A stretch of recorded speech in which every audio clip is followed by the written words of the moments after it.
আলহামদুলিল্লাহ শেষ পর্যন্ত আমাদের মেশিনটি কমপ্লিট হয়ে গেছে। এই যে দেখতে পাচ্ছেন মেশিনটি প্রায় শেষ, টেও বানানো শেষ হয়ে গেছে। এই যে এখানে ফ্যানগুলো দেখতে পাচ্ছেন, ফ্যানের পিছনে লাইট দেওয়া আছে, 4টা লাইট দেওয়া আছে, 4টা ফ্যান, 4টা ফ্যানের পিছনে 4টা লাইট।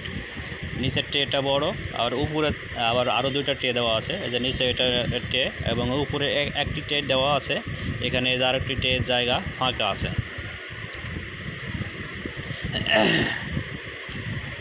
মেশিনটা বানানো শেষ। এখন আমার এত আনন্দ লাগছে, মানে আমি কি বলবো, বলার ভাষা পাচ্ছি না। অনেকগুলো ডিম জমা হয়ে গেছে, মেশিন বানানো হচ্ছিল না, অনেক টেনশনে ছিলাম।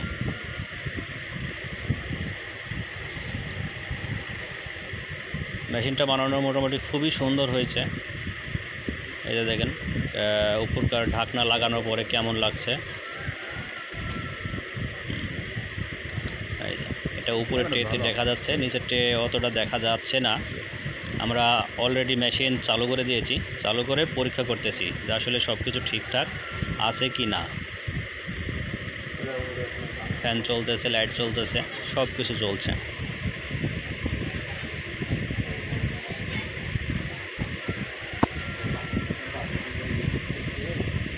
এটা হচ্ছে ওভারহিট হলে এই ফ্যানটা বাইরে বাতাস বের করে দেবে।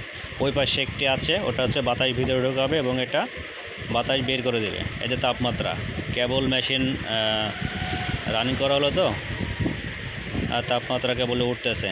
এই যে ডিম, অনেকগুলো ডিম জমা হয়ে গেছে। 1 2 3 4 5 6 7 8 9 10 11 12টা খাঁচিতে ডিম আছে। নিচে আরও ডিম আছে, 2টা খাঁচি, 14টি, এবং হচ্ছে ঘরে আজকে ডিমগুলো আছে, তাতে প্রায় 15 খাঁচি ডিম। এই যে আমরা অলরেডি ডিম বসানো শুরু করে দিয়েছি। আমার ছোটো ভাই ডিম সাজাচ্ছে। এটা নিচের টে। এই যে দেখেন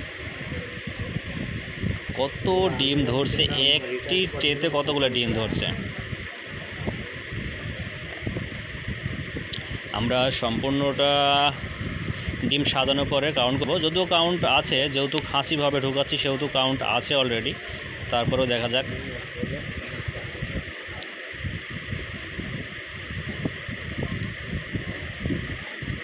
কতগুলো ডিম ধরে, অলরেডি কমপ্লিট। নিচেরটে ডিম ধরছে 260টা, এক টেতে 260টি ডিম। এখনও বাকি রয়েছে উপরকার খাসি, উপরকার কেটে যে একটি টে আমরা অলরেডি লোড করে ফেলেছি। এখানে ডিম ধরেছে 130টি, তাহলে 130 এবং 260, তাহলে 390। এবং আরও একটি টে আছে। এই যে এই ট্রেটা দেখেন, এই ট্রেটা কিন্তু আসলে ভরে নাই, মানে আমাদের ডিম শেষ হয়ে গেছে কিন্তু ট্রে কিন্তু ভরে নাই। এখানে ডিম আছে হলো 30 পিস, 31 পিস আছে। আর ওখানে আছে 130, তার আগেরটায় আছে 265টা, তাহলে টোটাল 336টা। টোটাল ডিম হলো 336। আরও অনেক জায়গায় কিন্তু ফাঁকা রয়ে গেছে।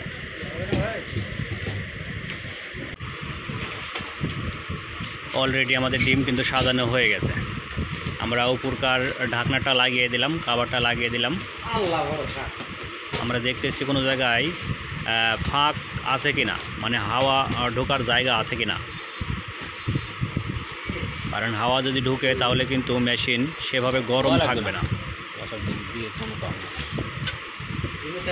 এটা উপরে আমরা এই যে কাঁচ লাগিয়ে দিয়েছি, কাঁচের ভিতর দিয়ে যেন দেখা যায় কি অবস্থা, বাচ্চা কেমন আছে, কিভাবে কি করতে, সেগুলো দেখার জন্য কিন্তু আমরা কাঁচ লাগিয়ে দিয়েছি। লাইট জ্বালিয়ে দিয়েছি, দেখছেন কেমন কালারিং হয়ে গেল। এই যে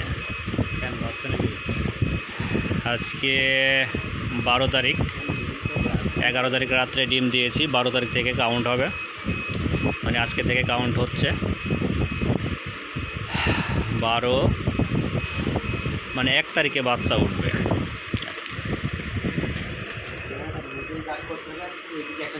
আলহামদুলিল্লাহ আর যারা টাইগার মুরগি পালেন তারা যদি এইভাবে একটা মেশিন তৈরি করতে পারেন, দেখবেন আপনারা অনেকটা সাশ্রয়ী হয়ে গেছেন। এখানে 436টা ডিম বসানো হয়েছে, এখনও কিন্তু অনেকগুলো জায়গা ফাঁকা আছে। তবে আমাদের যেহেতু নতুন ডিমের সাইজটা একটু ছোটো, এই জন্য হয়তো ডিমটা বেশি ধরছে, এখনও জায়গা ফাঁকা আছে। তার মানে দেখা যাচ্ছে ডিমের সাইজ যখন বড় হয়ে যাবে তখন কিন্তু প্রায় 420 থেকে 30টি ডিম ধরবে।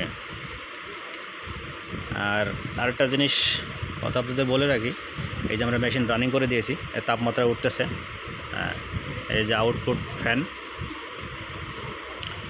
ভিতরে তাপমাত্রা বেশি হয়ে যাবে, ভিতরকার হাওয়া বের করে বাইরে দিয়ে দেবে। 37.7 দেওয়া আছে, এটা আছে পারফেক্ট মাপ।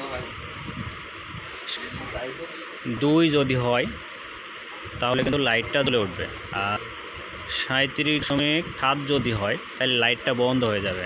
আর 38.2 যখন হবে তখন ওভারহিট হয়ে যাবে, আউটপুটের ফ্যানগুলো, আউটপুট এবং ইনপুটের ফ্যানগুলো রানিং হয়ে যাবে।